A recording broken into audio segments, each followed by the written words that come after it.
mentioned at the start, there are parallels for me in terms of this region. The regions that we've been looking at this week are incredibly rich in natural resources. They have the fresh water, the ocean, the minerals, the oil and the gas, the forests as well.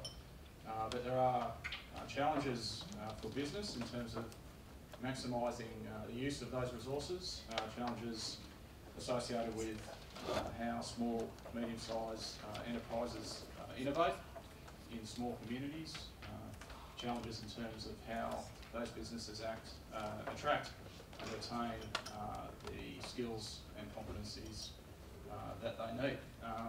But also there is a policy challenge for regions such as these as well, in terms of how you create the institutional arrangements which can influence those factors, particularly institutional arrangements which help facilitate relationships, networks and collaborations between the different actors involved, being the business and different government institutions too.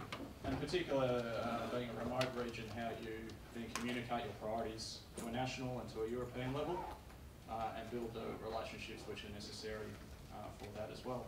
So we have 5 speakers here today that will cover those kinds of issues. As we've outlined before, we're not pressed for time, but we have time constraints.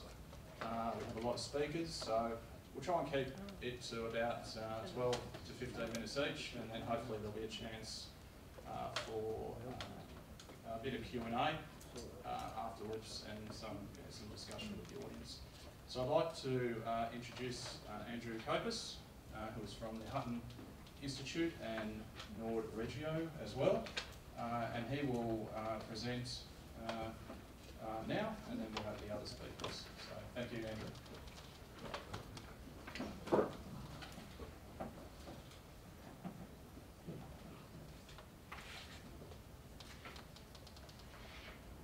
Thank you very much. Is this working? Yes. Yep, good. Well, thank you very much for the opportunity to come to this absolutely fascinating place that was just a name for me until today. So, I'm going to share some ideas with you about opportunities and potentials for development in the NSPCA. Sorry, NSPA, I get confused there. Anybody from the UK would understand why I'm putting a C in there. But anyway. As was mentioned, I have a 50-50 split of my time between the James Hutton Institute, which is a Scottish Government-funded research institute in Aberdeen, and Nord Regio in Stockholm.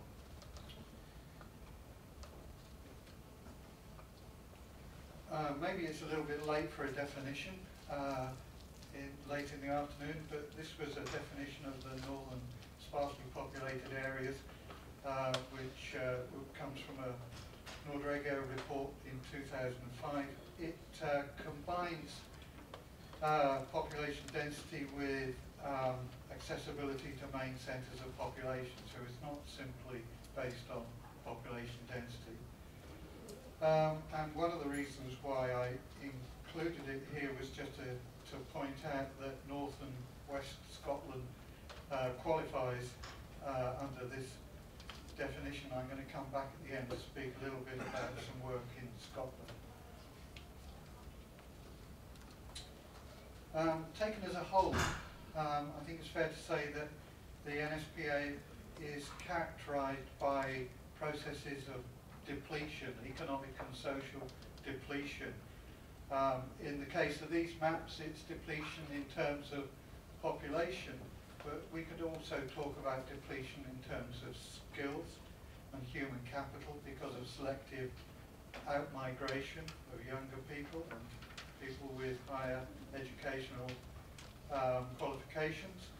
We could talk about the concept of wealth and added value leaving the region because of having an economy where you are to a large extent exporting raw materials, so some of the, you could actually retain that value within the region perhaps.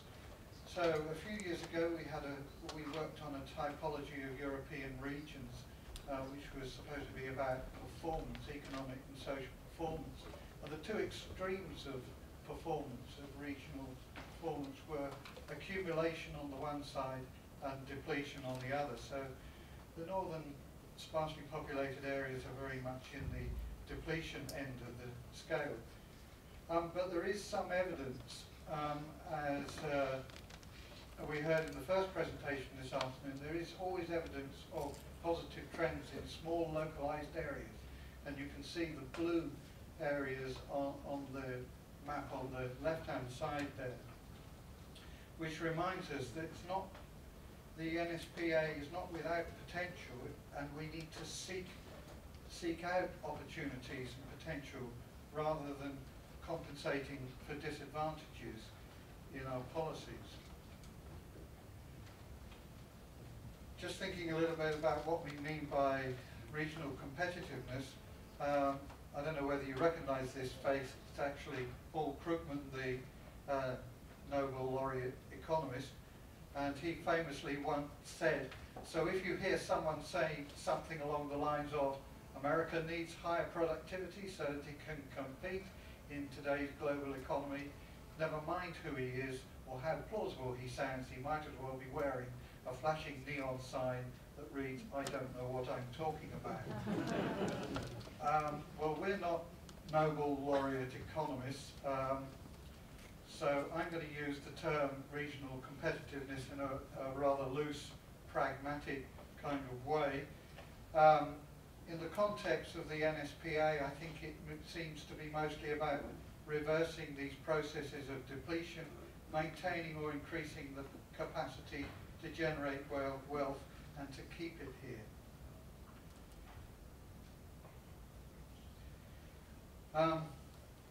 To identify the potentials for growth, we need a clear diagnosis of the issues which are holding the NSPA back. The value of a meeting like this,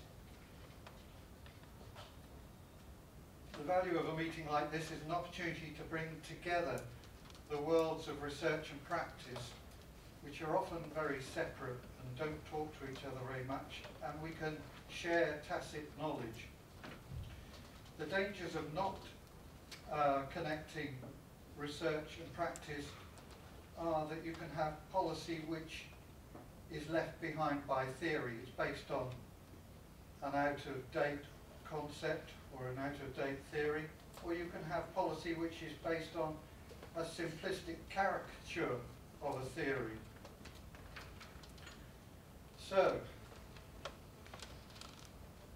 in rural development circles, the link between policy and the theory behind it, it tends to be known as the intervention logic.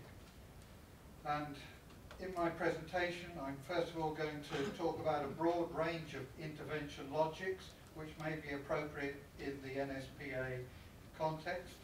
Then I'm going to talk about smart specialization strategies as a useful way to organize them.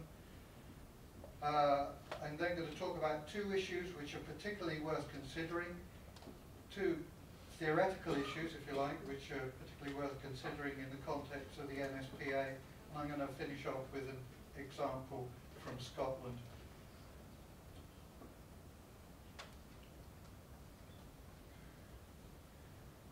So on this slide I've got a list of intervention logics which could be appropriate in the NSPA. It's not exhaustive, I'm sure you could add to it. Some of these are older and becoming less popular, and some of them are newer and are untried, if you like. The first group that are on the screen at the moment tend to be those associated with regional policy and are mostly from an economic theoretical perspective. The second group are associated with rural development policy across Europe. As we all know, that regional development and rural development policy tend to be two separate silos, and they have their own set of if you like, intervention logics. And the rural development ones are also, they come from economics, they come from sociology, they owe something to geography as well. Smart specialisation strategies, and those of you who are from Finland and Sweden will recognise the term because it's very much part of the European Structural and Investment Fund structure. Every regional development plan requires to have a smart specialisation strategy. Smart specialisation strategies are better suited to the northern sparsely populated areas than the previous structures, research and innovation strategies. And there are at least 3 reasons for that. First of all, they have a broader, more inclusive concept of innovation. It's not just about technological innovation, it includes innovation in terms of services, social innovation, marketing innovation, and so on. We heard a little bit about that in one of the previous presentations. Secondly, because of this, they're less dependent on metropolitan research hubs than the old model of research and innovation strategies. And thirdly, they are very flexible containers. They allow a balance of intervention logics which reflects the specifics of the regional context. So what might be the most appropriate components of an NSPA smart specialisation strategy in terms of innovation logics? Well, they might move away a little bit from the traditional focus on infrastructure, which is certainly still an important basis, a framework condition, but maybe that it's not the whole story. They should move away from compensation for disadvantage, perhaps. They could accommodate the issues around resource-based industries and inward investment, commodification of public goods through tourism, for example. Another intervention logic which is often talked about is the city-region approach. But I'm going to speak a little bit about this in a minute. The city-region approach needs to be extended in order to tackle what are known as backwash effects. And then community-led local development, CLLD, could be part of them. Perhaps sparsity inhibits the process of social innovation, which is the driver of CLLD. But then again, as we heard in the first presentation this afternoon, there are other forms of proximity, social proximity, which can compensate perhaps for sparsity in community-led local development. Now I'm going to talk about the first of the 2 theoretical issues or conceptual issues which I would like to highlight as deserving special attention from policy practitioners in the NSPA. The point is that if you read the recent policy literature on urban-rural cooperation and interaction and city-region strategies, all you seem to read about is the positive spread effects that benefit the immediate surroundings of cities. However, if you go back into the literature of the 50s, 1950s, 60s, 70s, there was an equal recognition then of something called backwash effects, negative effects from the city. In fact, the problem for the NSPA is that backwash effects are dominant here, leading to depletion of population, skills, profits, even export of energy, which could be perhaps made use of by industries within the regions. So it seems to me that the policy challenges associated with the fact that the backwash effects seem to be neglected in the literature is that the NSPA policy needs to tackle out-migration, develop regional supply trains and clusters to retain economic benefits within the regions, and to find ways to use the surplus energy. The second big area of concepts and theories which need to be thought about quite carefully and incorporated into the intervention logics for regional policy in the NSPA is about new forms of communication and flows of information and different concepts of proximity. We're still waiting for the death of distance, which was predicted in the early 1990s, I think, and for the weakening of the focus of agglomeration, forces of agglomeration of economic activity. There hasn't been any dramatic reversal, but there are signs of selective incremental changes. We've heard about developments in e-health already this afternoon. There's a whole new vocabulary in the literature of strange things like connexity, globalization, organized proximity, which actually was mentioned already this afternoon, distributed economy, non-Euclidean space, trans-local globalization, which you can't read because it's in yellow. So there's a whole new vocabulary out there. It's also very much a hot political issue in Scotland as well as presumably in the NSPA.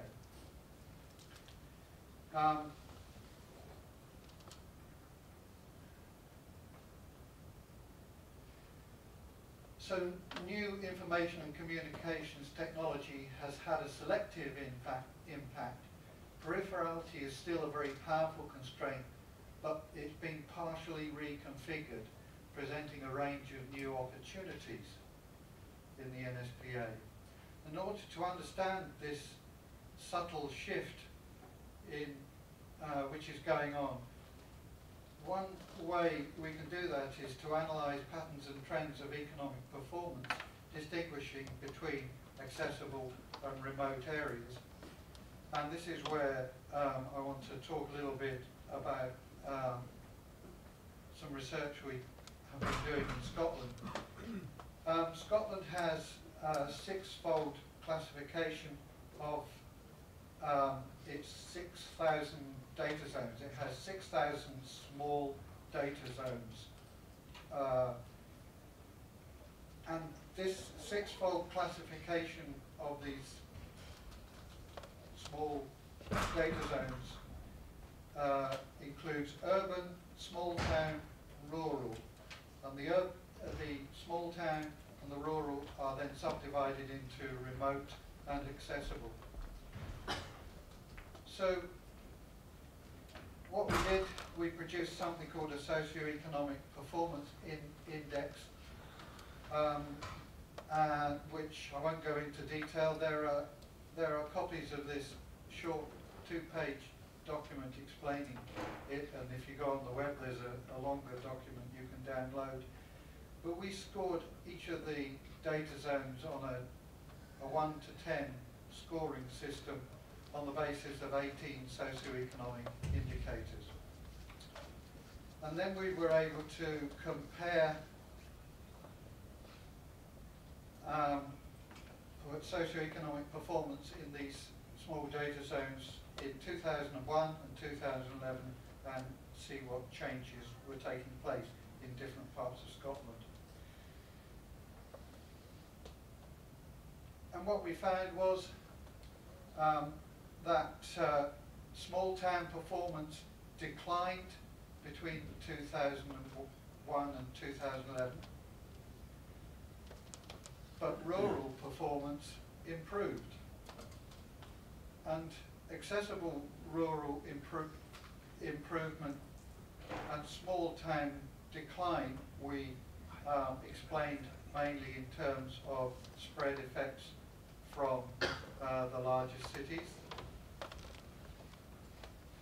and spread effects out of the small towns into the countryside immediately around them.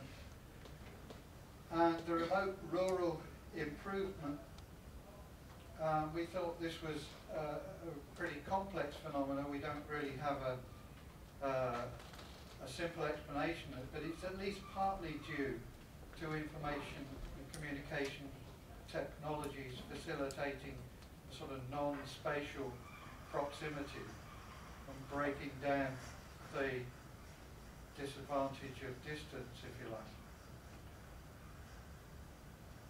And the policy implication for Scotland, well, what we told the Scottish Government was that they needed to have different forms of intervention in the accessible rural parts of Scotland from the remoter areas, because there are two different processes going on in these two parts of Scotland, so you have to have a different intervention logic. So, this is just a sum up of what I've said. I've said that smart specialisation is a helpful concept in the NSPA. I've said that we need to recognise research and create policy to ameliorate backwash effects.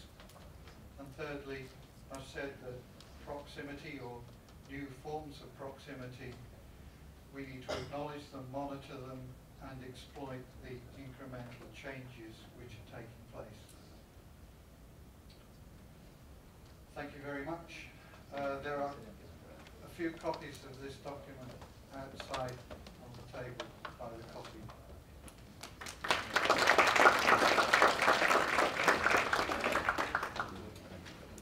Thank you, Andrew. I think in particular setting out those theoretical frameworks are particularly useful for policymakers in understanding why we intervene, and also this issue about ICT and the role it may play in terms of overcoming some of these issues of distance. So I'd like to introduce Knut Onsega, who is a Senior Advisor at the Norwegian Ministry of Local Government and Modernisation.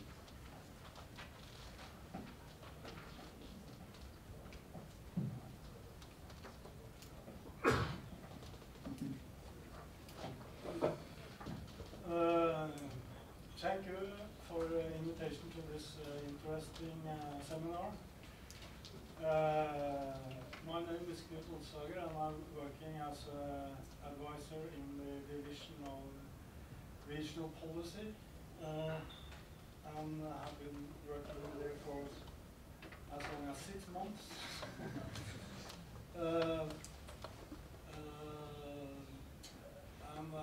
I'm a step-in for my supervisor in Center Fleischer. But I should try to say something about the main elements of the Norwegian regional policy.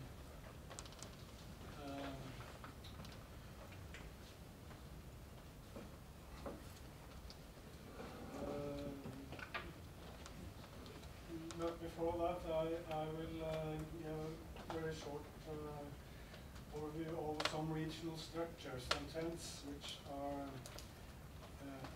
well known for many of you, but I can repeat some of them. When we see Norway and the Nordic countries in a European context, they are have a very low population density, as other speakers have been talking about, and a weak urban structure.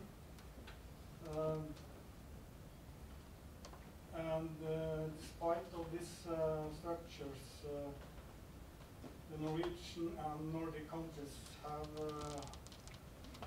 high GDP per capita and low unemployment as for until the last year in Norway too. But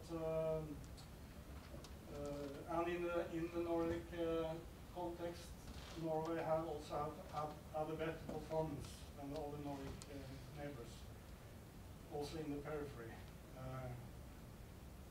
But there have been differences in between east and west, south and north, and core and periphery. But the picture has been very low unemployment in Norway until last year, where the pattern is somewhat changing, which not like on also this picture, but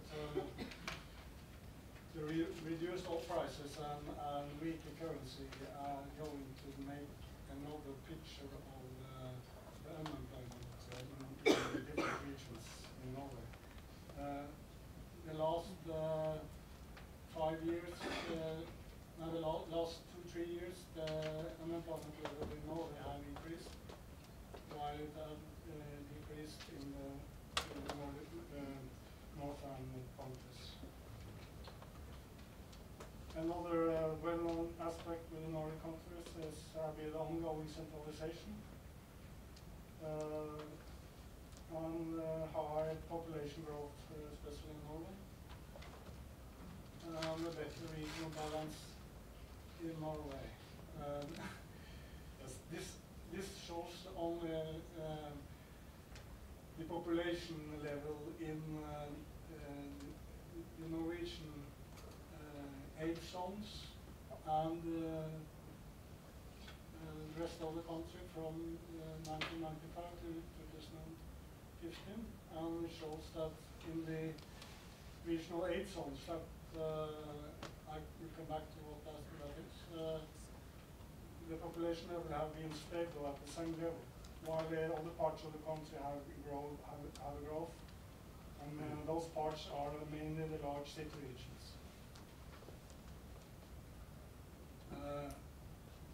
From 2006-07, there have been an increasing growth in the population in Norway, and from 2009 also in northern Norway and different regional aid zones, which in both cases are due to the increased working immigration to Norway.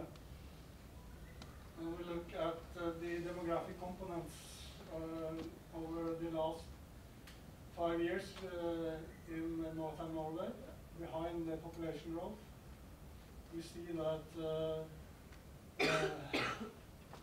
northern Norway had a substantial negative net migration to other parts of Norway.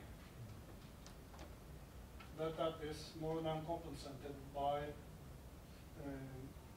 net immigration from outside of the country. And the picture is overall most the same in the parts of Norway, but this is maybe a larger challenge to northern Norway than other parts of the country, that the population have a very high turnover time. And before we go to policy, just some figures about the structures, which are well known.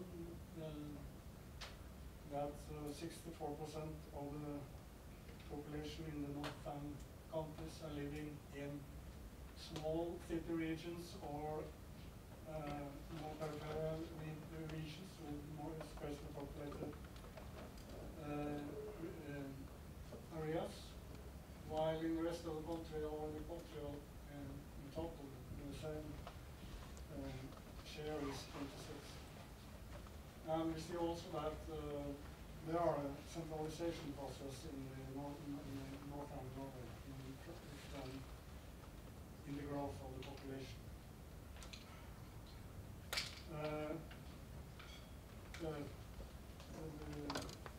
Now I should say something about main elements in the regional policy. The overall aim with the regional policy in Norway is to sustain a form of territorial balance. And this has been expressed by three sub goals or sub aims, which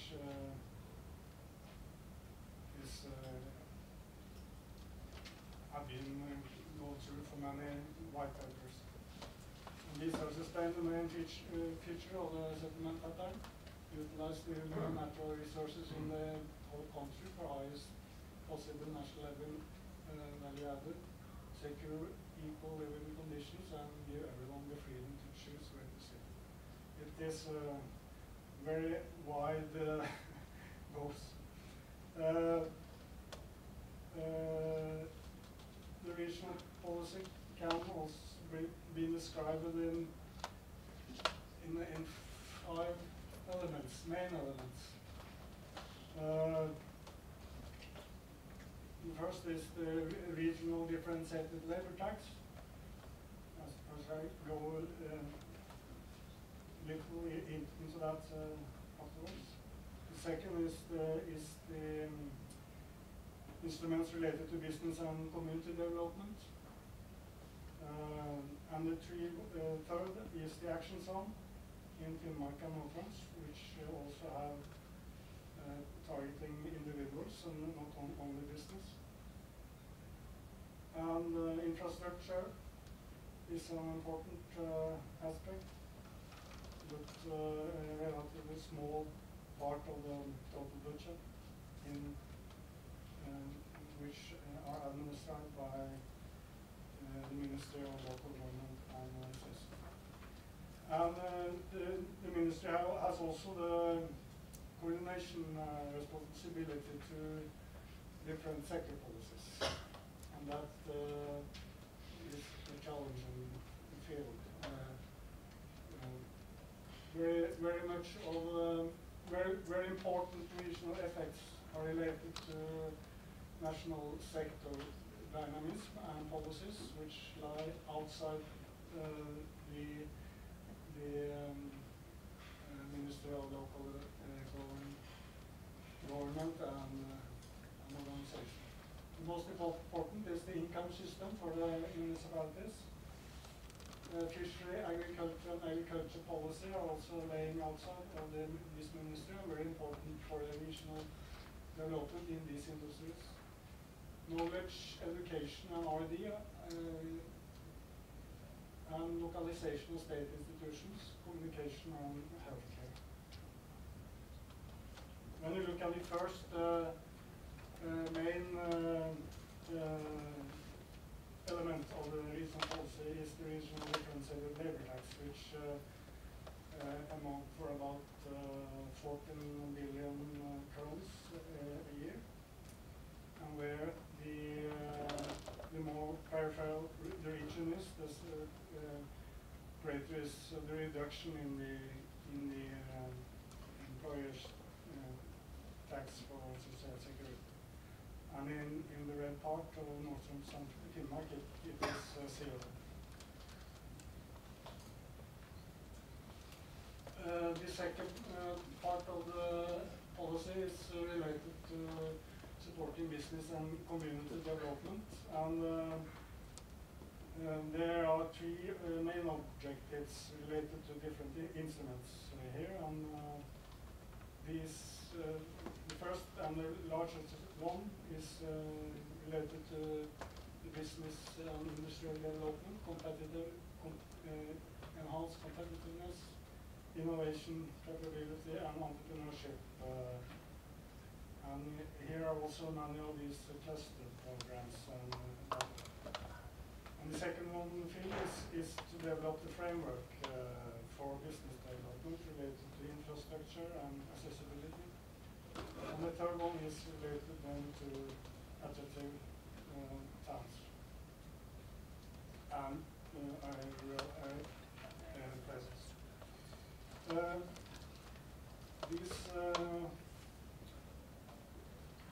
This element of the policy is about to billion crowns per year. 2 billion crowns a year. And the administration and distribution, the administration and implementation structure is a bit complex. So I only listed them here by agency, where the county councils are the most important, and Innovation Norway. But we have also the CIVA institution, which serve incubators and business gardens. Research Council of Norway, which have programs for regional innovation and the like. And the micro program, which supports shops in the rural areas. One center for competence on rural development, the district center.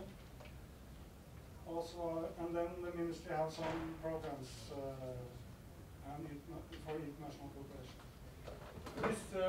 This instrument and the budget allocation have also a clear redistribution profile related to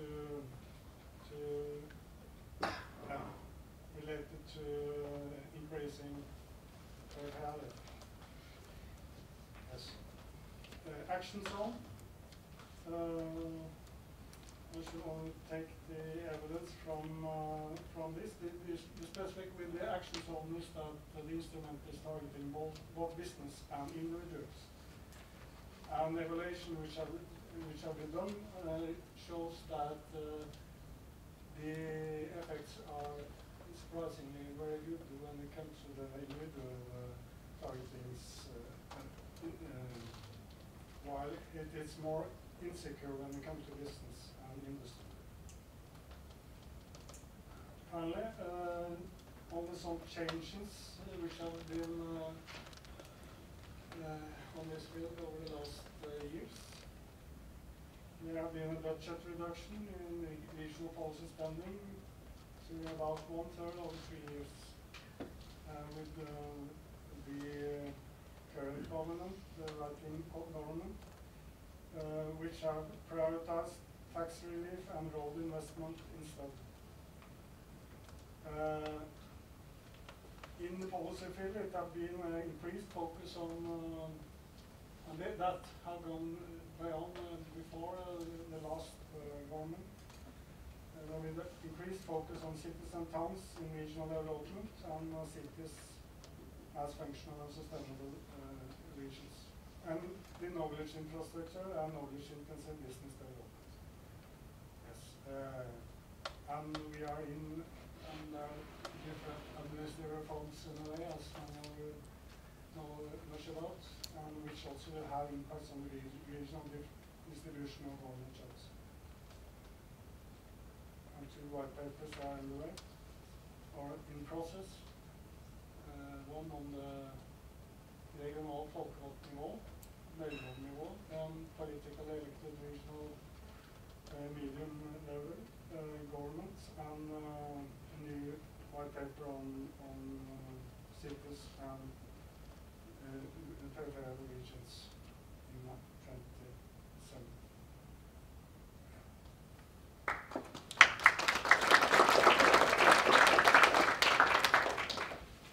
Thanks, Knut. I'd like to introduce Malfred Baig from the North Northern Research Institute. She's a strategic marketing director there.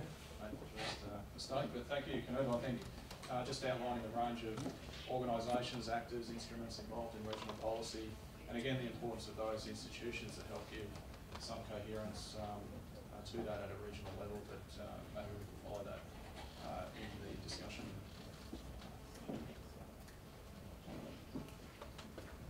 Okay, first of all, I want to thank you for the invitation and giving me the opportunity to share some ideas.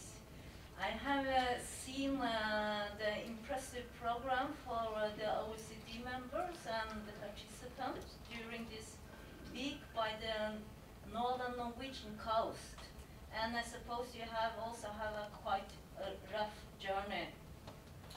So, since I'm a very kind person, I like to give you some mercy because this is the last day and the last session. So my presentation, I will keep it simple and short. No heavy data or statistics. And my position in Norut, I got it only 1 month ago. So Knut, you are experienced and old in the game actually. And as you know, there are some traditional theory about regional development or innovation systems, and you reckon these kind of bullet points. We know that if we succeed in achieving more research and development in private and public sector, we will increase employment and value in the north.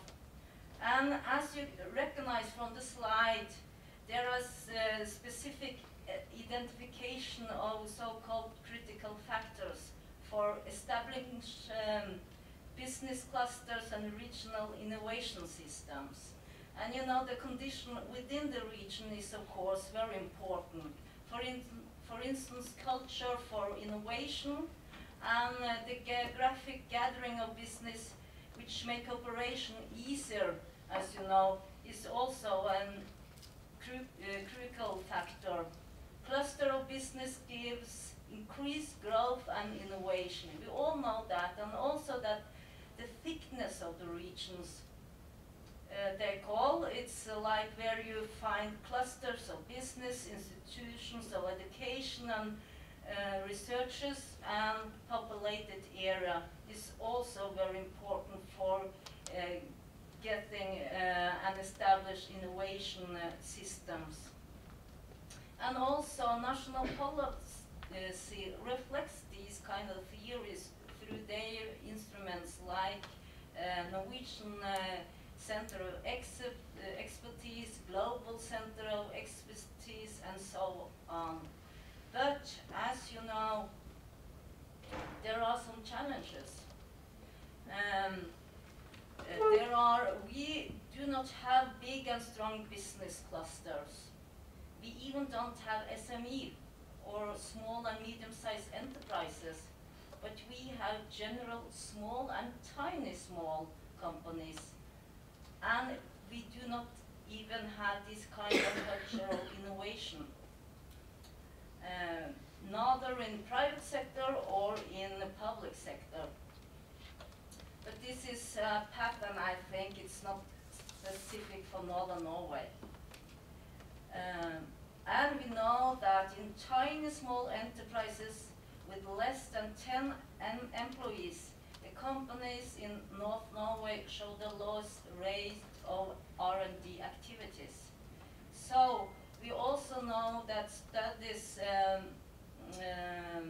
show the gap between logical thinking and behavior between R&D institution and the industry. So it refers to the time perspectives, type of knowledge, orientation and organization, as previous speakers has pointed out.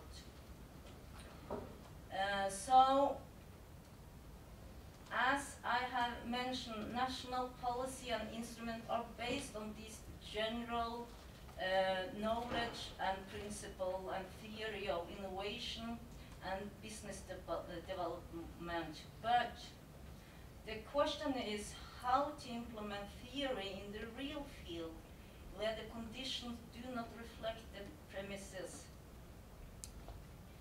Do we have to make new maps? Or do we have to actually face the fact to facilitate regional development in general and also facilitating business development? We need also to consider the context, the local and the regional context. And of course, we have those instruments because the representatives from the ministry showed us that. But in the same way, I see a tendency where you remove instruments, fundings from regional governments to Norwegian, public or stately governmental bodies to run bigger programs based on general innovation theory. And I think in that picture you will lose the potential of growth in Northern Norway and other sparkly part areas. I will not go too deep in the action zone since my previous speaker showed it, but I really like the term action show in English because in Norwegian it's you get quite sad when you hear the term in Norwegian, but action zone sounds like it rules.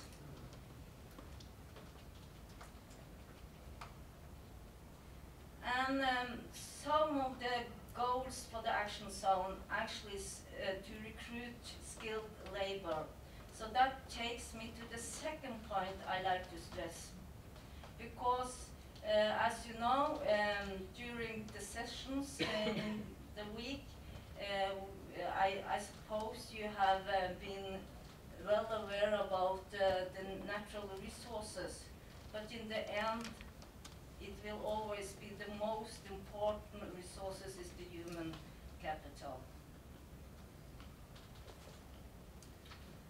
You are all familiar with these bullet points, and you have been discussed it during the program, so I will not put more effort in it.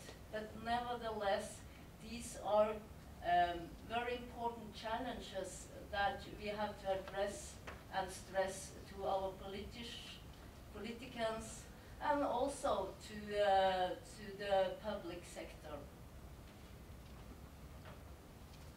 So I like to end this short presentation to sum it up like I think that the key factor is actually diversity. The importance of diversity in governmental programs and arrangement, which also facilitate regional development based on different regional strengths and possibilities. And one of the biggest challenges in the future is the mismatch between the need of skilled labor force in private and public sector and declining population in working age. This is a national and international trend. However, it makes it even more essential to achieve attractive local communities. The battle of recruiting competent workforce will be more intense in the future.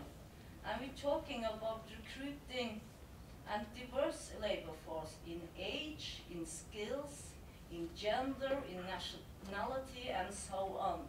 So that makes it even harder, or you can flip it and say this makes the future very excited.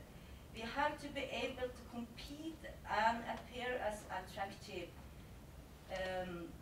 And in the same way, we have to balance between our identity, heritage, history, which make us unique and also attractive.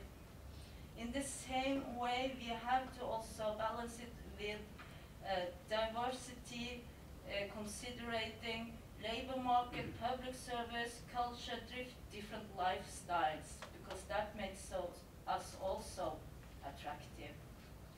I do not have any answer how we make this, but it's of course very easy to address this question to our politicians. Thank you.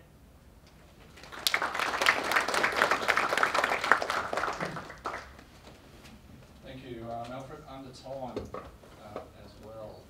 I think your insights about the framework we use for innovation is really valuable. That these frameworks for innovation emerge from places like northern Italy or southern Germany that aren't necessarily reflect how innovation may operate in a region such as this. So I would like to introduce Hans Hedlund, who has been my timekeeper, so I'm sure he will keep on time. He's a member of the Regional Committee of the County Council of Northern.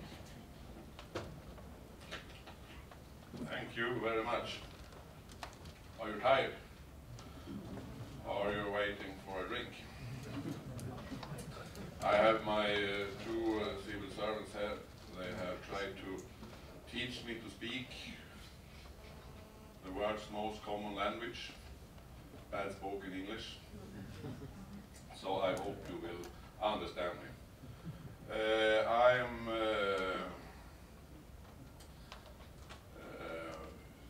Right now, I've been for all too long time, I've been a member of the County Council of West Norway.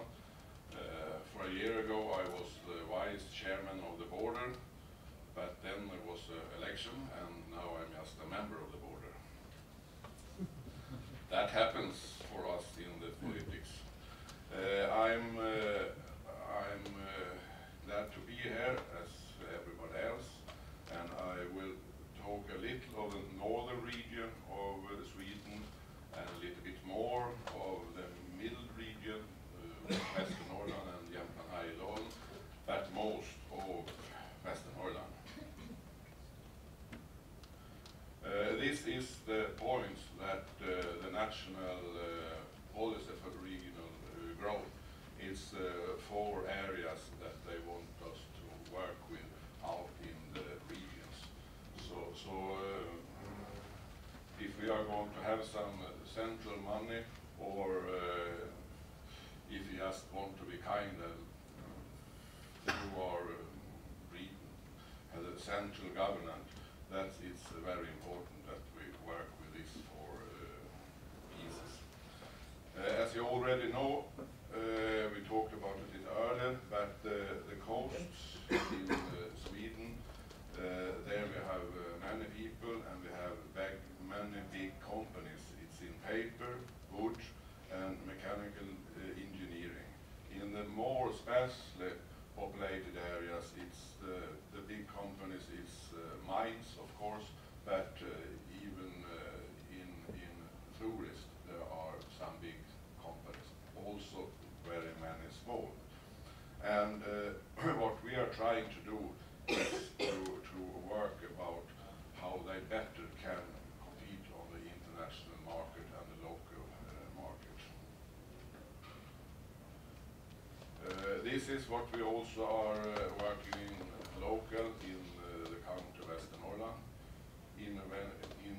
Innovation, accessibility, provision, and the human being is as a driver for growth. If you don't have the human with you and they don't believe in what they are doing, it's less matter what we are doing from the public. I hope to, with this presentation, show you how we are trying to prepare our SMEs and beginners how to compete out there, because it's a tough world. There are the different companies and who are out there. This is nothing you should learn or read, but this is a way to show how we try to get public organization and other organization, NGOs you can call them, and companies to work together so that we will learn about the market, and that we will know how we should go out and work with other companies. And this is not just on the Western Norway, you see we have also some connection with region Västerbotten. This is a company who is the government, central government owns the most, Almi, and the region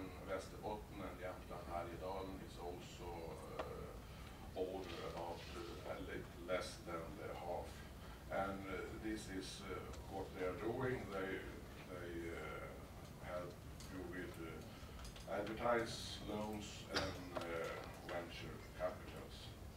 And their vision you can read to create opportunities for these companies. And I want you to look at the second point. They have 37 increase in turnover and 23 increase of the number of employees 3 years after. So it's very good numbers.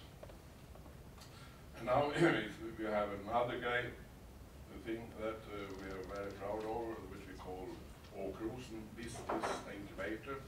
Åkrosen Business, they are helping beginners with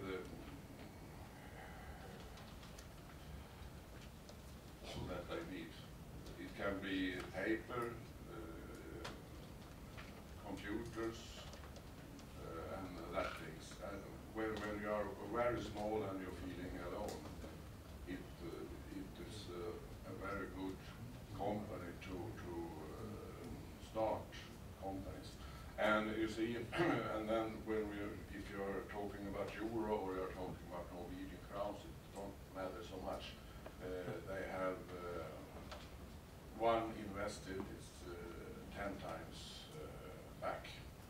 And just to show how they now are building up their organization, they start in every municipality in Western Norway, but we also have help from community outside Stockholm, Kirkenes, and what we call soft landings, and that is Berlin and Riga, so that we really should help all this small business. And I just got a mail today from Åkrosen, and there were 2 women who had an idea in 2013 that they should go together, all small clothes stores, and if they go together they got better prices when they dealing with manufacturing, so that they can compete with the large clothes stores as Stadium and H&M. And it was 2 years ago, 2013, now 2015, there are 150 stores who are connected to this idea, and they call themselves unique stores.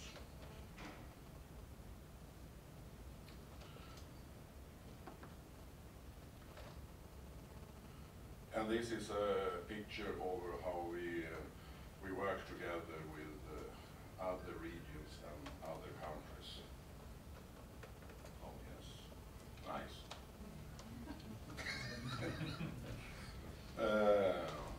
And this is a word. I should have tried this before. And just how much they really work. I especially wanted to notice that they drink 18,249 cups of coffee. I don't know how they count it, but I believe on what they had. And this, to them, is a picture of Joe Cocker.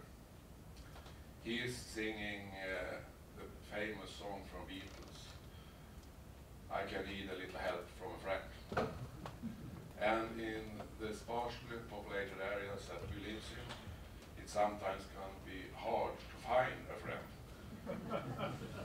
But please, when you really do find a friend, don't be afraid to ask about a little help.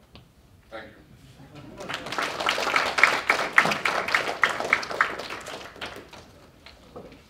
Thank you, Hans. We're now, I think, back on time. We've got Rista Patan, who's the Regional Development Director for the Council of North Karelia.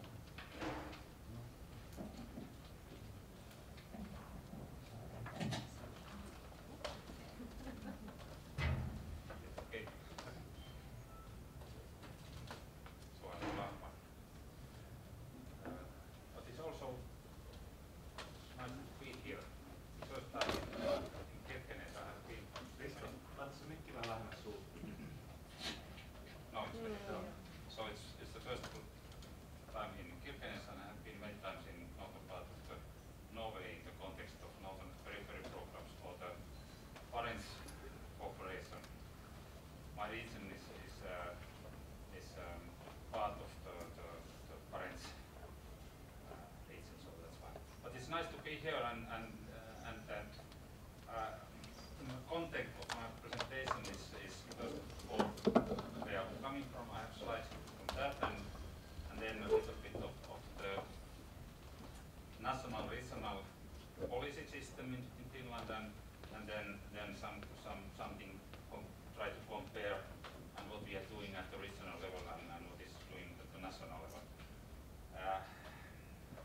When I prepared my presentation, I was not sure to concentrate on this regional development and business development or connections to the infrastructure, and I did it so that I have quite general slides, but I concentrate on my presentations.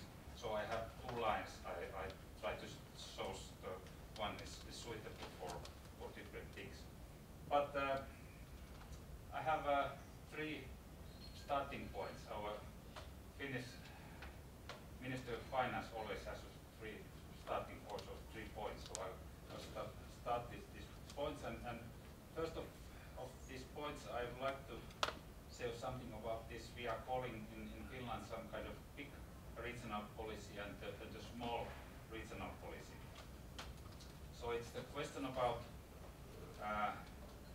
transport infrastructure. It's a question of educational system and structures. It's a question of business development structures, but it's also the question of how to deliver the services, the grants to regions and the municipalities. And this is some kind of complexity like we heard in the Norwegian presentation. Another thing is how we see an NSBI area. So we see that this is so we have a lot of potential in the whole area.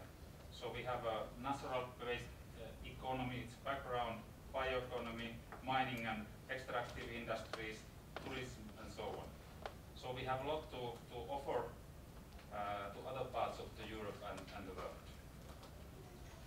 And the third one is this Finnish Chamber of Commerce made survey a couple of years ago, and they asked of the business and enterprises which are the most important factors to business development, location and operating environment.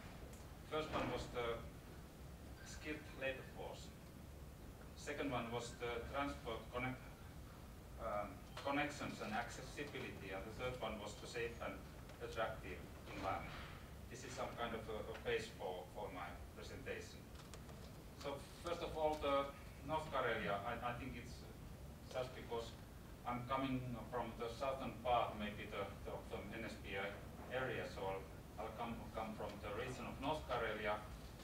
So we have around 160,000 inhabitants. We have a border with Russia, so like you have here in Kirkenes, we have also the border with Russia. And so if you look at the business structure of our region, so I would say that innovation and business development structures are quite well. I think it's quite typical in Finland that our example. So we have a science park in Joensuu. So we have a regional business development agencies. We have 3 altogether in our regions. So we have a University of Applied Sciences, and vocational training systems. And then we are specialized in forest research. This means that European Forest Institute, National Forest Institute, and so on is located in our region. So we have 13 municipalities. This is an example of the forest biocluster, and we will see in our region that forest biocluster is a driver. So we have in our cluster, as we call in North Karelia, around 500 companies, 6,000 jobs, turnover is 1.7 billion euros. But what is very important for the regional development is also that we have 600 specialists. This means that in university, our polytechnics, this National Research Institute, and so on. And then especially in renewable energy, we have about 1,350 jobs. But in this picture, you see this cluster, and I think it's some kind of cooperation between the administration, public administration, between the business, between the research institutes, and between the universities, and this kind of. This is very active cluster we have. So maybe it's an example of what we are doing. I think it's quite typical in Finland, this kind of clusters. Then I'll come to the Finnish system. So left-hand side you'll see the central administration line, and right-hand side the local and regional administration line. So at the moment we have in Finland 19 regions, but it's starting some kind of reform for the region. We'll see what happens next in a few next years. This idea is discussion has started to form a new self-government bodies. So we don't, at the moment, we don't have any directly elected bodies in the regions, but in future we might have that kind of body, some kind of self-government bodies. Then the left-hand side is this governmental actions, and there have been some actions or national programs. It has also included the NSP area in the Finnish side. First of all, I'd like to mention it was a couple of years ago. It was Glance to the Future, so it's some kind of special program for East and North Finland. It was planned together with the central administration and the region. Unfortunately, it's a strategic program, but unfortunately, there were not funding included this program. So we'll see how it implemented in the next few years.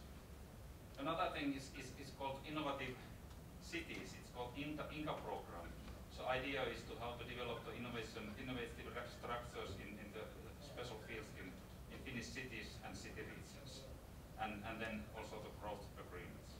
But the idea is that we have the national programs and national strategies, and we have local programs and the idea is the development plans of the regions to make the synergy of these both. So it's also the bottom-up approach included. Then some words of the comparing the national and regional policies. This left-hand side, so we in Finland started new government this spring, and it's called Prime Minister Sipilä's government, and he's come from the North Norway, so he's from the NSP area.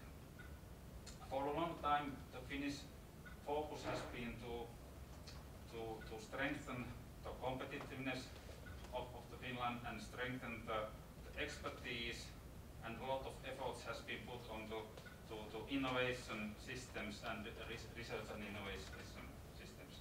And this is the idea now that this new government national government has some kind of special actions, but also connected to funding. There, I don't know if you can see all the small text, but I'll read them. So one is employment and competitiveness, skills and education, well-being and health, bioeconomy and clean solutions, and then digitalization, experimentation, and regulations. And the right-hand side, you'll see this our regional development. This is North Karelian example. We have also made a special smart specialization strategy, as was mentioned earlier. Our specialties in our region are the forest bioeconomy, technology and material, and also the Russia.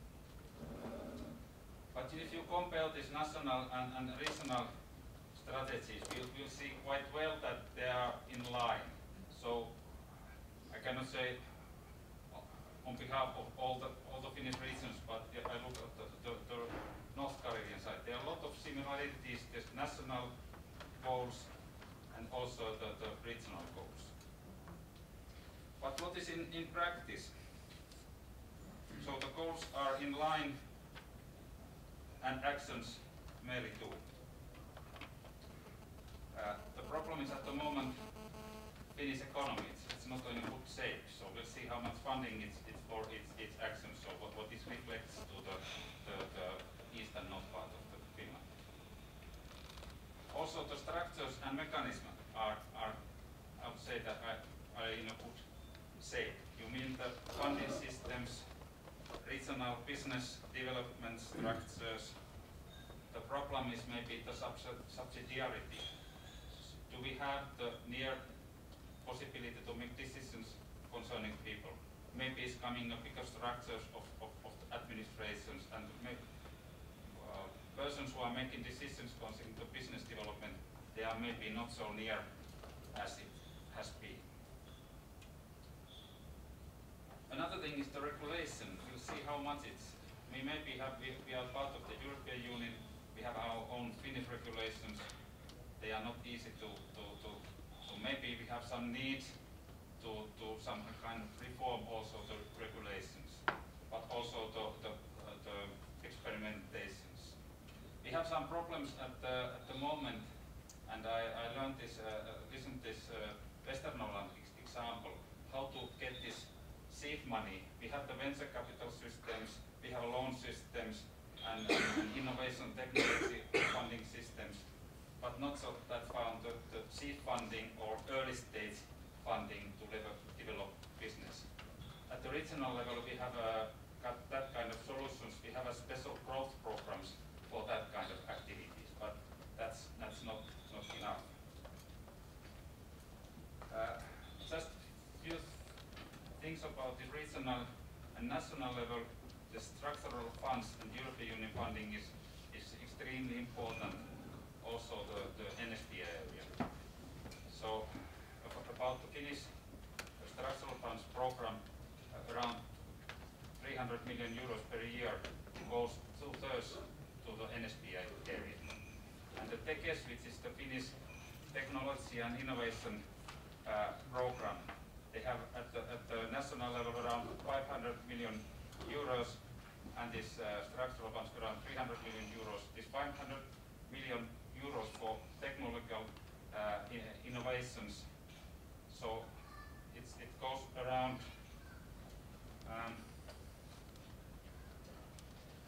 16% to NSP area. About half of it goes to the Helsinki area. So it's a need for our business and enterprise to be taken in with this innovation system and get funding also with that source. Then I would like to conclude what I started. So as NSP area, we have a lot of possibilities, and natural resources are one of these possibilities. And this is just a picture of the mines in Finland, industrial mineral and gemstone mines and metallic ore mines. So you'll see that it's located in the eastern and northern part of Finland. We have some in our region in North Karelia, we have some gold mines and copper mines and so on. But this is one possibility as option what we have in future. I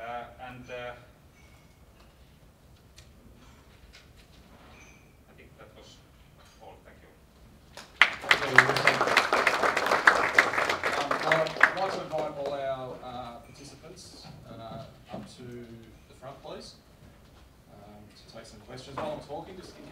sort of questions you might want to ask. We've heard about the importance of innovation, the central importance of relationships to that, the range of policy instruments, practical ways of promoting it, and how you might do that, particularly working in partnership, again, both at a regional and a national level. So, asking a question, if you could just introduce yourself, say where you're from, and yeah, you've got that opportunity now. So, are there any questions?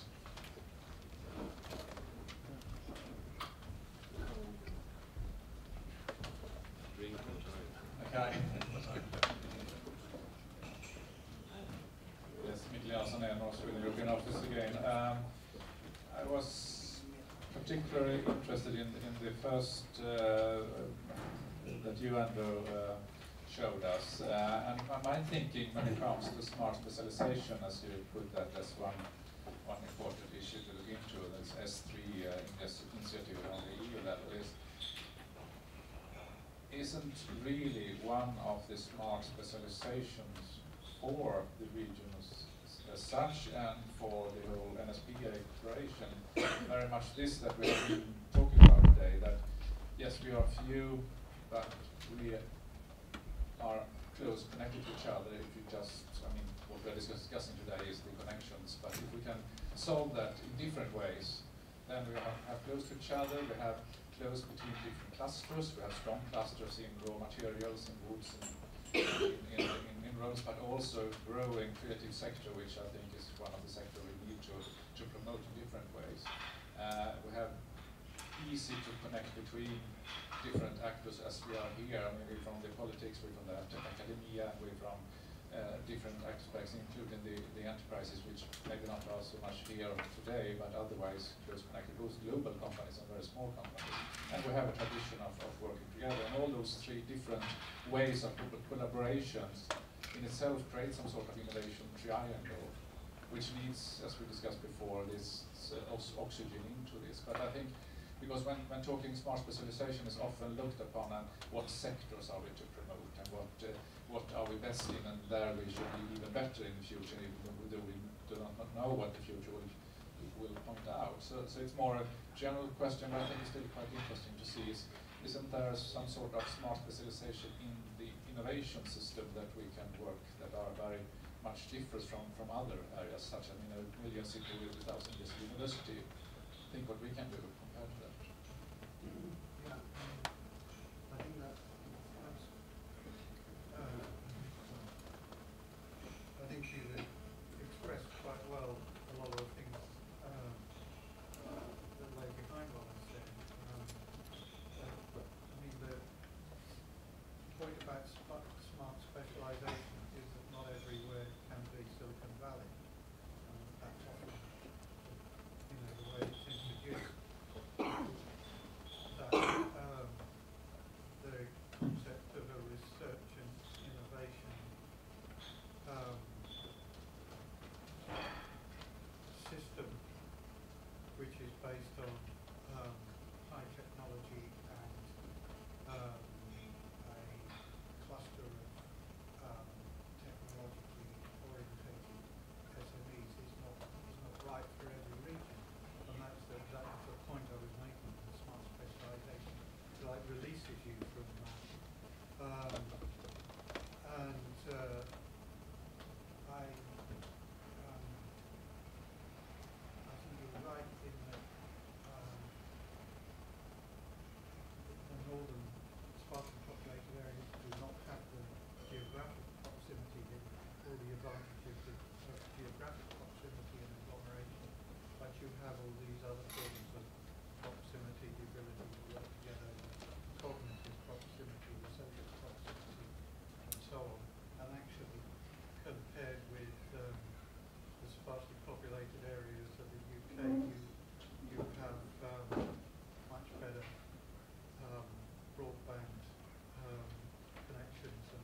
concept used in Norwegian regions last year,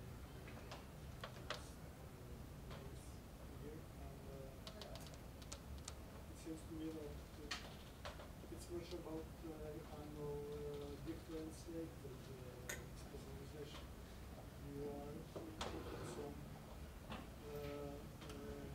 industries or businesses where you have special advantages that which hopefully are also to some extent related. Is that wrong, or what do you think about what do you think about the specialization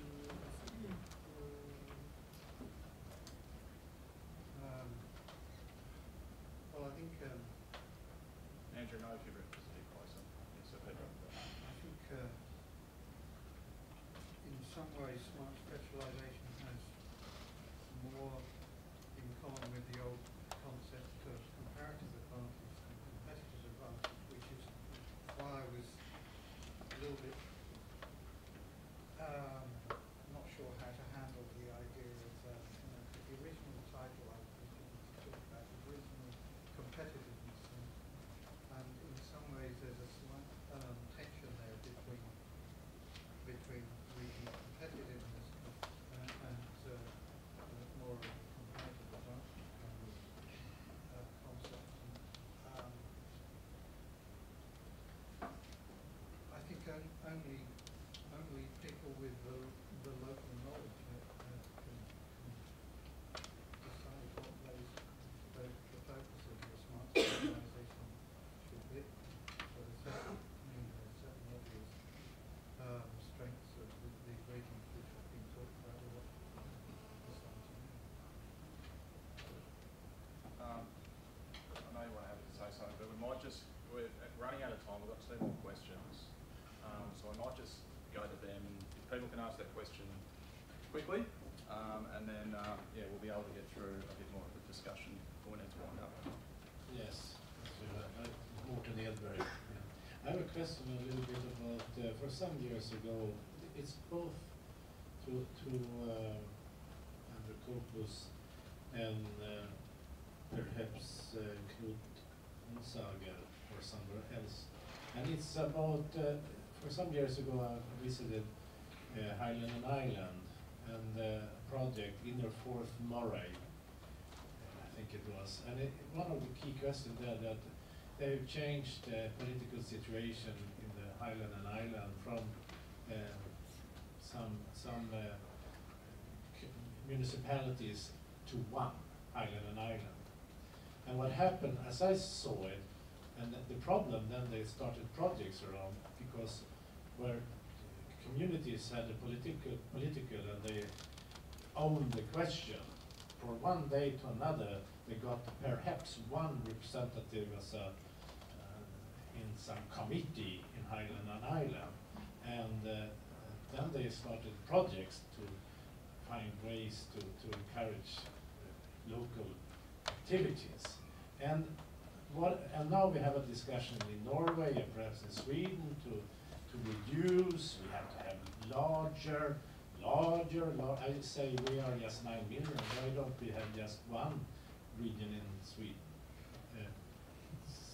Chinese quarter or something like that. But what about the question about this thing when we talk about regional strengths or local and development? What have you this discussion in Scotland, in Highland and Island? How can you reflect on that, and perhaps some comment from Norway? Yeah, I'll be quite brief because I don't want to take too much time. But yeah, we have the most centralised local government and like the least local democracy in Europe, I think, and it's a really big problem. I think most people are not even aware of the fact that in the Nordic countries you have small municipalities where people have a say over what the development happens in their local area. You have genuine local democracy, and whilst I realise that there are problems when you have municipalities with only a few hundred people in them. I really hope you don't go as far as we have, because we have really no genuine local democracy, and then we have to start creating other bodies to fill the gap, and then the coverage is very partial, and so on. But I'll stop there. I think, did you want to comment as well? Also, we didn't ask me much, but I will just... Now you have the same discussion in Finland, of course. Yes, we have a comment. So at the moment, we have a reform that going on. So half of the municipality cost goes at the moment to social and healthcare. The idea is to reform a regional healthcare system. We don't know yet how many regions are coming, but the discussion has already been started. What is being, there's maybe a new reform of the municipalities going on. What is the, and then has been discussed that the identity is very important in this structural change. I think the local level and regional level.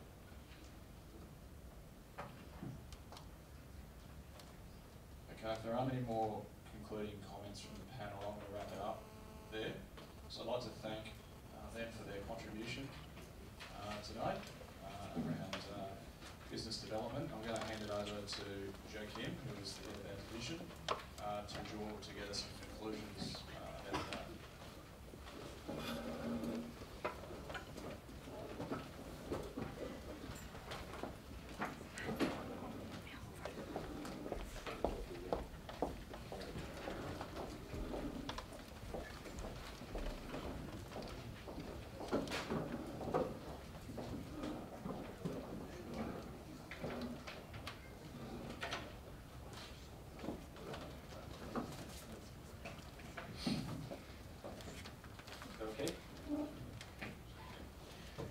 Okay, so I have to be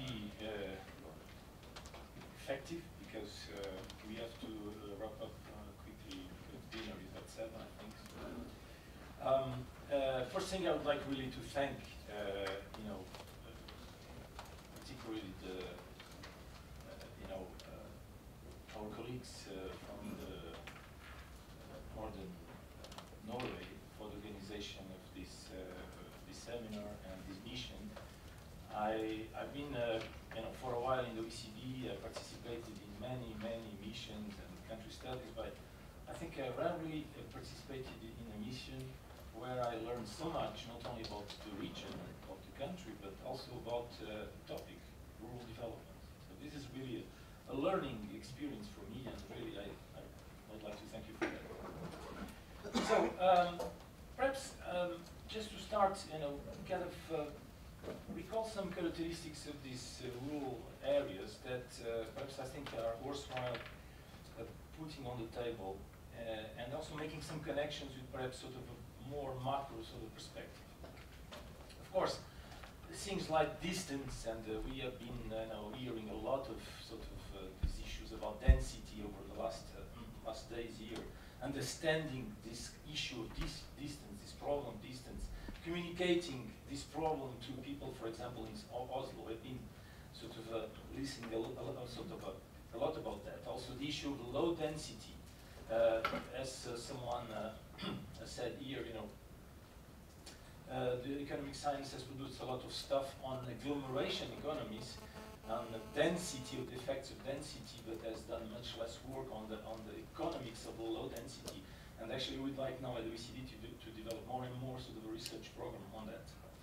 But apart from these sort of characteristics that everyone understands they share, I think one very important thing that we see, for example, here in many rural regions is this idea actually that was raised by David Freshwater some time ago.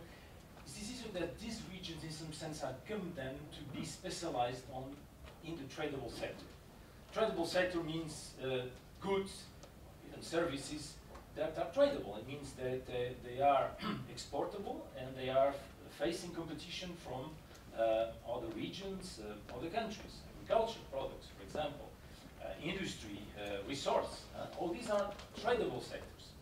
So these tradable sectors, contrary to service sectors, which are to be sheltered from international competition, these tradable sectors are under very strong competitive pressure, right? For example, if you're exporting commodities, you are faced with a world price. You are not a price maker, right? It's homogeneous goods, so the competitive pressure is very strong. So these require a lot of cost efficiency, and in order to achieve cost efficiency, you need to have productivity. So these pressures towards the reducing costs is sort of in some sense very strong. But the problem is that the more you became productive, the more you combine your labor with capital, for example, or you have achieved even total factor productivity, the more you, in some sense, you release labor. The more you become productive, the more you are releasing labor resources. And this is why our economies have been evolving from the primary to the secondary sector and now to the tertiary sector. Most of our economies are actually tertiary economies. 2/3 of our economies are in the service sector. But the problem is that, in some sense, these jobs that are released from the tradable sectors, let's say from the primary and the secondary sector into the tertiary sector, have some difficulty in in being allocated here in the region, because one of the main drivers of productivity in the service sector is actually density. When you try to understand the drivers of productivity in the service sectors, actually there's some studies on that, because you know that the productivity in the service sectors is something that is quite a bit worrying, because our economies are dominated by services, 2/3 of the economy, and the productivity in services tend to be a bit lower than the productivity in the primary and the secondary sector. So overall, our productivity, average productivity in our countries, in OECD countries, has been declining very, very steadily. And now this actually is a big problem. So if density is really one of the main drivers of productivity in the service sectors, you do not find that kind of driver in this kind of regions. So in some sense, you are here in what someone in Bodo sort of explained to us, saying we call it the Nordland paradox. The Nordland paradox is that they have growth, sectoral growth. Some sectors are doing very well. They have productivity, but they are not creating jobs. So they call it the Nordland paradox, right? So how to resist to this, to this problem? So one option is to increase volumes. Increase volumes and you keep jobs. But of course, when you are, in a sector which is producing a commodity or a homogeneous type of good, it's not so obvious. Not so obvious to actually expand volumes. First of all, because when you expand volumes, you actually can have an impact on prices. When you have 10% of the market share in the salmon industry in the world, when you double your production of salmon, you are going to have an impact on international prices. Probably, either the demand goes up all the time, and then it's okay. If the demand doesn't go up all the time, actually all prices may decrease, and then not so obvious what you are going to gain in terms of this trade-off between price and volumes. So whether the demand keeps increasing or not depends on this thing that economists in a technical jargon call the income elasticity. If you have a good that is considered by people as a sort of luxury good, this type of goods, the demand tends to increase all the time when you become richer. Typically, food products are not luxury products, except when they are really luxury, like caviar or perhaps this crab that you are eating. What do you call it? King crab. The king's crab. Yeah. Salmon, by the way, when 20 years ago was a bit of a luxury good. I remember for Christmas I bought salmon for my kids. Now salmon, my youngest daughter makes sandwiches of salmon almost every day. She likes that. So it's not anymore that kind of luxury good, right? So you may be faced with a good which is not really a luxury good, for which the demand doesn't keep increasing all the time. The only, there's very exceptions of these goods that actually were able to both have these increasing volumes and keeping prices. For example, Champagne is one of these examples. The region of Champagne was able to increase tremendously the production, the volumes of Champagne, and actually price on a sort of long-term basis remain pretty much stable, even increase a little bit. They required for that a very, very smart sort of branding type of strategy that worked. So I don't know if kind of strategy could work for, in the case, for example, of the salmon industry. So you have to be careful, right? When you sort of focus on this increase of volumes just to maintain jobs in the region. So if you don't focus on volumes, you tend to focus on product differentiation, on quality, for example. And you say, okay, if I want to make more quality out of it, I need to have innovation, I need to have human capital. And so some of these rural regions tend, for example, to focus on this need of higher education in the region. But the problem with this higher education is that most of the jobs in higher education actually go to the service sector. So you've trained people here in the higher education institutions, and it's really a challenge because they tend actually to go away because service sector is not here in the low density regions, are in big cities, in places where there is this high density. So, and also the people in the higher education, we all have higher education, tend to be extremely mobile, so it's very difficult to make it a specific resource in a rural region. So, is this sort of a picture a bit desperate? Huh? Seems a bit desperate. Huh? So, kind of in some sense, you are faced with a sort of a structural trend that the more you run against it, the more actually you are exacerbating it. So fortunately, the idea that actually that there is nothing you can do about it, and the only thing you can do is to compensate these low density regions, these lagging or rural regions, by providing subsidies, compensation. That kind of view now is fortunately gone. It's wrong. I'm not saying that there is no case for some differentiation, for example, of policies. That, for example, we had on social security contributions. Actually, the OECD on that side finds that actually perhaps it's better to have this kind of differentiation rather than, for example, support or subsidies on a sectoral basis. Perhaps it's less distortive to have this kind of differentiation in terms of space rather than in terms of sectors, right? So that may happen, but you know, this idea of compensation is gone, and as you know, the OECD has developed what we call the new rural policy paradigm. So this started around 2005, 2006. And then actually this thing evolved recently. We organized the Rural Development Conference of the OECD in Memphis in the US in May this year. And actually this paradigm, it's really focusing on competitiveness, on growth, rather than subsidies. So it's sort of evolving towards things like well-being, like, for example, the linkages between rural and urban regions, something that actually was not really contemplated at the beginning. There was a bit of a kind of a almost tension between these two sort of communities. Now we are focusing more and more on the linkages between rural and urban. So this paradigm is evolving. Fortunately, we have it, and we can say, without being sort of you know, for the mainstream economists seen as a bit kind of a strange sort of considerations, that yes, growth is possible in rural areas. You know. And rural areas can be very high productivity areas, like David shows in his map, these red areas. And also these rural areas have accumulated contribution to growth in countries, which is very significant. You know, we did work with Enrique on that, and it's true, a lot of things is concentrated in big cities, but on average on the OECD is only 1/3 of the growth. The big cities is only 1/3 of growth. Actually, 2/3 of growth are elsewhere. In other regions, can be intermediate regions, can be rural regions.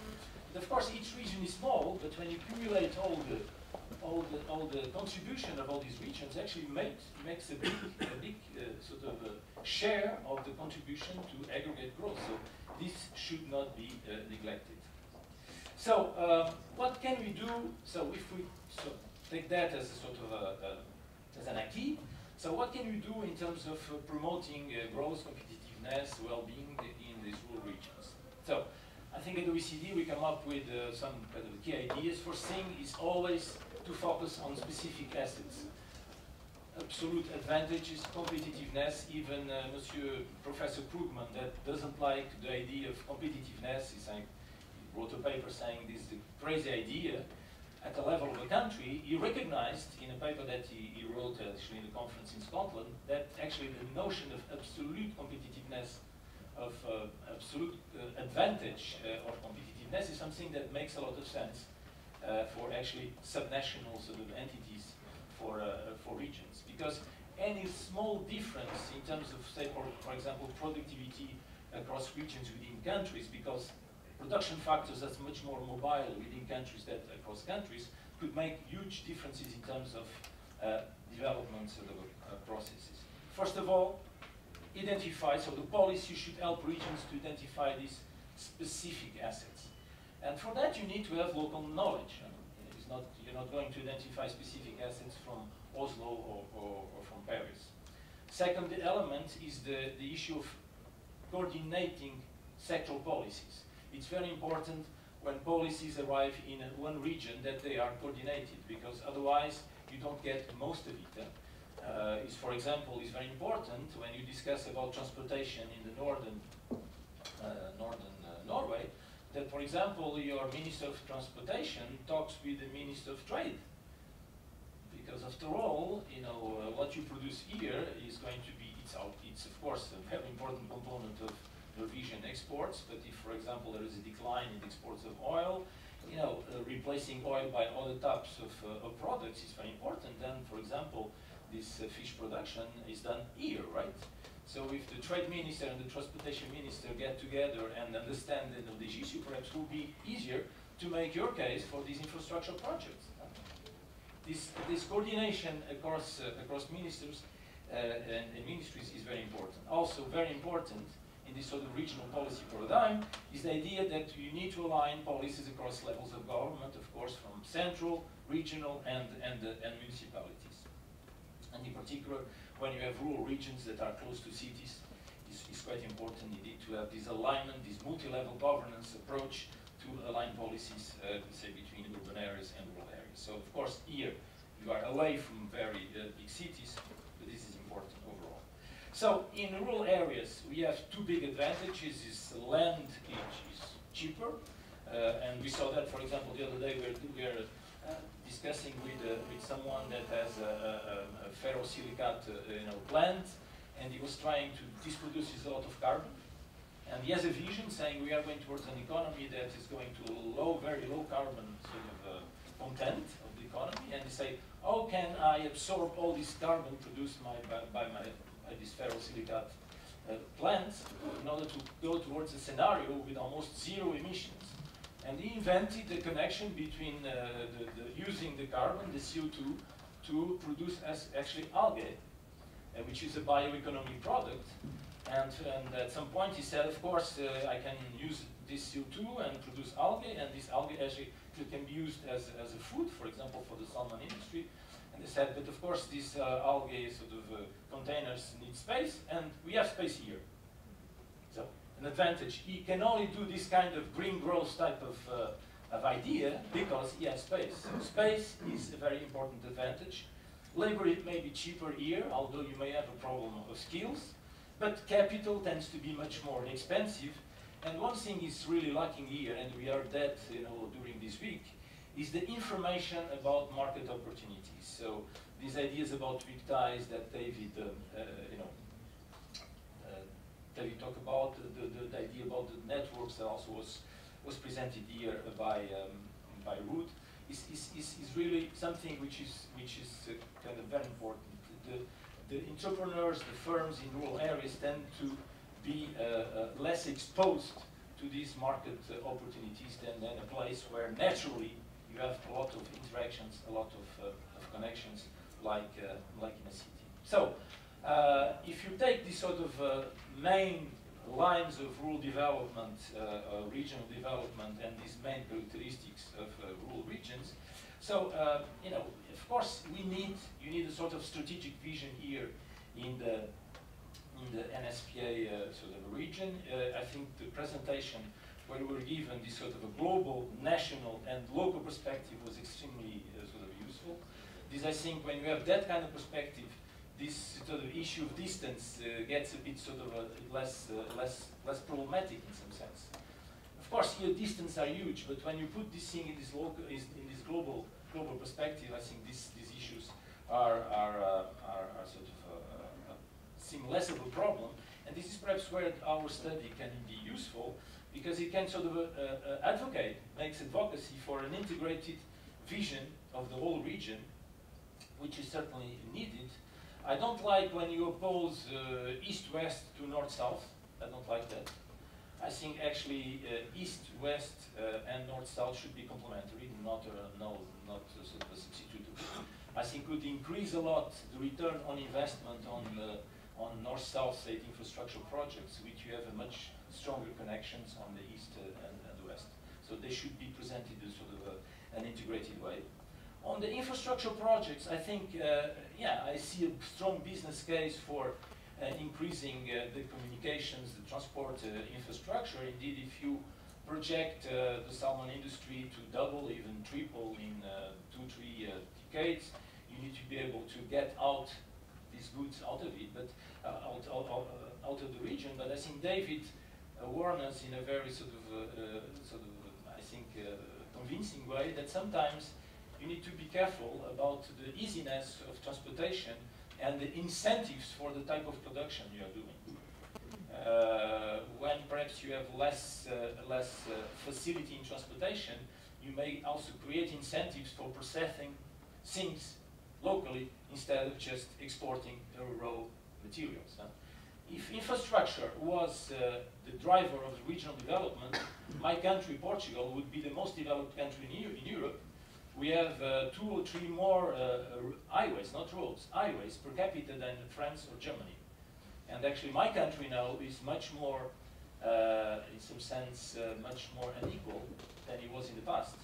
In Portugal, the regional inequalities are between the coast and interior of the country, and they can make a lot of connections, and actually now these regions in the interior of the country are less populated, are less developed than they were in the past. Of course, it's very easy to go there, but it's also very easy to go out of there, right? So these things work in both directions. So this warning from David was quite important, and I think when you think about this, when you make the case for these infrastructure projects, I think it's very important to also present things in terms of complementarities. For example, the complementarity between all these transportation networks needed for exporting products and the development of the tourism industry, for example. I think this is very important. Infrastructure, the key message is necessary but not a sufficient condition. Needs to be presented in a broader perspective. I find that, for example, in terms of the funding component of all these, here in Norway, it's a bit strange that you don't have, for example, a development bank that can focus on these big infrastructure projects. In Sweden, in Finland, you have the European Investment Bank, right? Here we don't have the European Investment Bank. Actually, we have a lot of constraints generated by Europe, but not actually all the advantages. It's perhaps something that should be contemplated in terms of policy. In Portugal, for example, now they are using part of the cohesion funds to create a development bank. So this is perhaps something that could be contemplated here. On the issue of skills, of course, I don't know about less. I know less about Sweden and Finland, but I had a lot sort of concerns here about the problem of dropout rates, which I think is certainly a big problem. But if I compare with my country, Portugal, it's completely different. Dropout rates in Portugal means people that are dropped out and stay out. Here, people are in some sense recuperated by the system. The problem of dropout, I'm talking about northern Norway. I think I have the impression that here the people actually spend more time completing education, but at some point they get what they need in terms of the education, because we have in our well-being indicators a component which is the education, which is captured by the ratio of people with completed secondary education as a share of the labor force. I saw, this afternoon this indicator for the northern Norway is 76%. The average in the OECD is 74%. In Portugal is 47%. So, things need to be put in a sort of in relative sort of terms. And here, I think you have very good active labor market policies that tend to kind of, follow and help people to get out of unemployment jobs. The role of the universities for this lifelong learning, I think, is very important. But you know, when you express these concerns about dropout rates, I think we need to make a difference between countries, or really this dropout is really something which is structural in some sense, that leaves these people out of the education. On the market opportunities, what I heard here about innovation was very interesting. But in some sense, I have the impression that sometimes you are helping people that have ideas already. So one entrepreneur comes to see you, I have an idea, and you help him. But if the main problem is really this exposure to market opportunities, perhaps you should think things in perhaps a different way. And I think the presentation by Rune, showing that the role of entrepreneurs and cultural ties and attitudes of entrepreneurs was very important in this connectivity outside the region. I think this is something which is sort of worthwhile reflecting on. This idea that local interactions are not necessarily associated with innovation, I think is important sort of result. And also having this vision of the region in knowledge networks. So don't necessarily help people that in some sense don't need to be helped. Because some of these entrepreneurs, we have a very strong drive, they will do it anyway in some sense. Okay, if you give a little push, it's good. But in some sense, the people that you really need to support and help are the people that perhaps are not exposed to this market, to this knowledge of market opportunities. The role of infrastructures like broadband, very important, certainly, for this access to this connectivity, the exposure to market opportunities. But again, when I look from the regional being indicators of the OECD on your rate of broadband, come on, it's of course you want fiber, but you know, great, and you know, perhaps this is what you need. But you know, when in relative terms, I'm in a difficult position from the OECD point of view to say you have a problem here, right? Now, you will make a stronger case again, like in the transportation and trade, if you make a connection with other sectors. For example, this is a beautiful example about distant medicine. Perhaps to save costs on the healthcare sector, and in all our countries we have this aging problem. Most of the aging, the health expenditures go to people above 65. Now it's 40% of OECD expenditures on health. By 2050 it's going to be 60%. So, you know, if you can save a lot of money by having this distant sort of a medicine processes, and for that you need very, very, very fast internet connections. I think this makes a very, or at least a stronger case for investment in the broadband infrastructure. Also, you know, Svenning, you refer to this role of universities as connectors, which I find this kind of is very important. So, just to sum, I think this is overall is extremely interesting. So for me, it was extremely stimulating sort of project. I think I hope this study, this is not producing a study. What is really interesting for us is kind of this interaction, and also the fact that I hope we are creating really here or helping, reinforcing, strengthening this network of regions, because again, these spillover effects of a network can be extremely sort of powerful. So, first thing is that I hope this study will help making the case that rural, even remote regions, like regions we visited this week, are not necessarily projected to decline in an urbanized world, because it's true that the world is becoming more and more urbanized. I think this study could I hope it could provide a good platform for regional cooperation, and perhaps help to reinforce the attention devoted by national governments and also supranational entities like the European Union in this region, with having this sort of a global view, which I repeat, I find extremely interesting. I hope also that we'll be able in the study to find these commonalities across the three countries, but also the differences. From what I heard from Finland and what I saw this week, I think there is a lot of differences from Finland and Norway. And finally, I do hope that this study could contribute to one thing which I really it's very important is the governance side. The governance is a fundamental ingredient of regional development, tends often to be a bit neglected. I know that Nordic countries tend to be very good on cooperation, on coordination, but still I heard this week some, some sort of, in some aspects, this coordination could be sort of improved. At the OECD, we have focused a lot on the coordination around public investment, and this is a big issue because regional governments, here for example in Norway, the counties, the only resource is the transfers from the central government. When the central governments are under pressure, the only way for regional governments to adjust is where? Investment. And investment is the most strategic way or role for these regional governments. And you see, for example, in Europe, the total collapse of public investment for Europe as a whole, more than 27%, in the European Union. This is dramatic.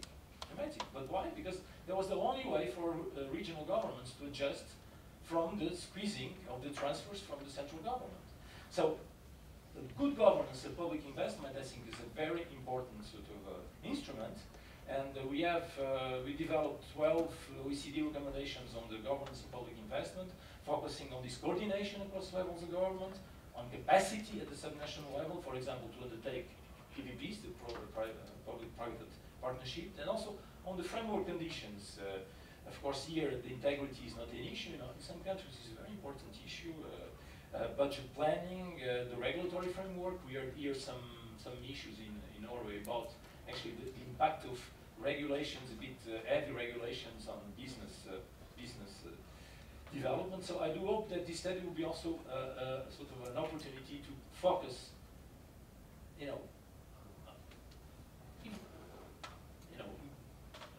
a strong focus on these governance issues that sometimes are a bit neglected because people tend to focus on sectoral strategies and competitiveness and do not think about this way of actually getting more of each policy. Each policy, like infrastructure, is always a necessary condition. When you look at our data, some countries did policies, it didn't work. It's not because the policy was bad, but because other things were missing. So for policies to be both necessary and sufficient conditions to generate productivity, growth, well-being, they need to be well coordinated. So this governance aspect for us is very important. 7 o'clock, we have to go for dinner. Thank you so much. Thank you, Joachim, for a great summarizing. And but you and your colleague have still a task today to go to the Russian border and take a look. And tomorrow we have a meeting with the Summit Parliament, so you are still not finished before you are on board in the plane. So this is a hard time for you, but I think it also are interesting. Thank you everybody for coming to this seminar. Thank you for the speakers. I think everybody here have had a great time and very interesting. So now it's some of you are going for a trip to the border, and some of you are going for dinner, and I think everybody will get food tonight and will have a good time later tonight. Thank you.